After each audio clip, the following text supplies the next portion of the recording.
Can we reminisce about the 90s? Because that's kind of, that's my jam. Yes. And One to Another is, I'm not just saying this because you're away from me, but it's probably my all-time favourite 90s tune ever. Yeah, oh, great. Just astonishingly good. And even I love now. it too. I mean, it was a complicated song to get right. Can you satisfy me in a nerd then and just like talk about that for as long as possible? Yeah, of course. So, I mean, I'm excited to talk about it. We were writing an album.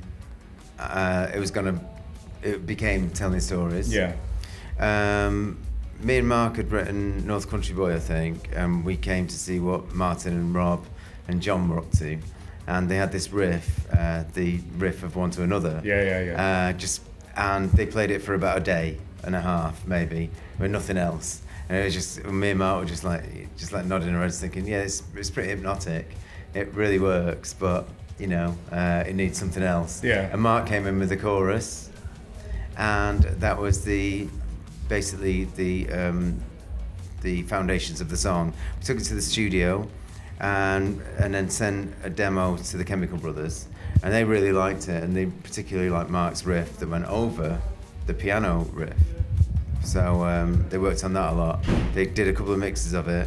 We played it back, and it blew the whole system up. Yeah. Because it was like, you know, chemical beats and all that kind of stuff, and you know, it was very intense. So we said, well, maybe we should like reduce some of the bass. Yeah.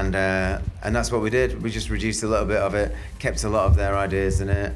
We did a mix of it, and it became like a psychedelic northern soul stomper, 90s stomper, I suppose. Yeah, it's so many things. Yeah, like yeah, it's everything. Yeah. It's like, you know, like it's so definitively a dance tune. It's sort of dark and nasty dance tune, but then it's Charlatans song, and then I don't know if I want to like go into the obvious label of like being a Britpop tune as well. How do you feel about that? I just don't know. I don't know. I never knew really. I mean, it was around that time. I just knew that I was listening to American records. Yeah. So it was kind of it threw me a bit. But I was glad to be involved in just as in the early days with Manchester and stuff like that. It was lots of stuff happening in Manchester. But for me, it always happened in Manchester because that's where I was, you know, naturally sort of gravitating towards. I was always going out in Manchester, so it was no different to me.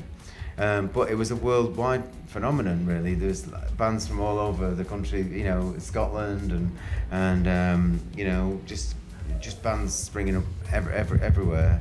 And I remember, you know, we were always, I guess, I don't know, trying to say we were from Northwich, but it didn't really travel very far Northwich. You know? It's like when you stepped out of you know, Lancashire and Cheshire, no one had ever heard of it.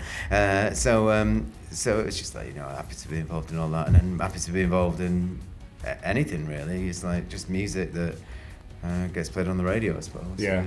Because obviously, I was chatting to Heaven 17 about just how the industry has changed. Yeah.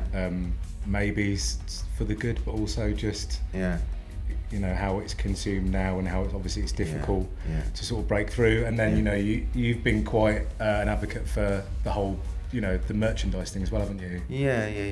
I mean, always involved in something, but you know, I mean, getting back to One to Another, I mean, it was absolutely everything, and that's what I wanted to say in an interview. You know, I really wanted to say, what's your new song?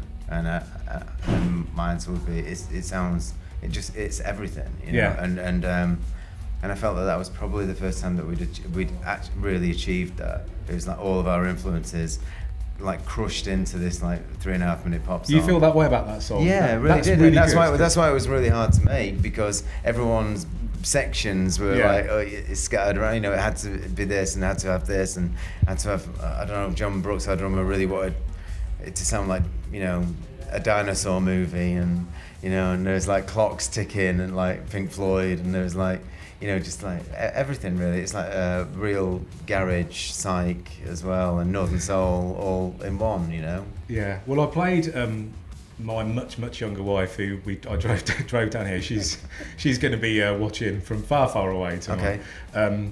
She was born in 1991, so slightly outside of that. But we had the Charlatans on shuffle, and I think One to Another came on straight away. And she thought she was like, "This is the Who." So right. Yeah, she thought he would. She right. had like a Hoot influence to. Well, I mean, yeah, I don't even know how I feel about that. But good, bad. Is that bad? Should I not have tagged that? No, I mean, I think they're pretty. I mean, I'm not. Do you draw any influences, or you tend to kind of just go where you want to go? Yeah, I don't really think. I mean, in the early days, like pre that, pre One to Another, I was kind of like always sifting through other people's stuff and trying to sort of like, you know, raid that. Well, you know? Yeah, because it was like how I thought, and the only way I knew how to be a songwriter. Yeah. So it's kind of like, you know, to take and learn from other people and sort of like, you know, never like the whole lot, you know, but just like bits from this and bits from that. But I think by then I just was not listening to anybody apart from myself. Yeah. You know, really. How do you feel about playing those songs like live now, obviously in the in the festival scene and stuff? Is it still? It's massive, you know. I mean, that song's just massive. That one. I mean, the only one I know is massive. In North Country Boy is massive. How High? North Country Boy. Just another. Yeah. I mean, it's just a really. That was a good song that came a bit easier than One to Another, but seems to have lasted just as long. We're not playing How High or Telling Stories tonight, which is, you know, sad for some. Spoiler. Yeah. Spoiler. So but, how do you then? It's maybe a bit of a nerdy question, but how do you sort of then decide what your set list is going to be and in what order? How does that work? It's usually like fist fighting. You know? Is it really? Yeah. No, everyone wants something of theirs, and I'm kidding, but I mean, it's like, you know, it's always a bit of an argument, fight, you know, and sulking.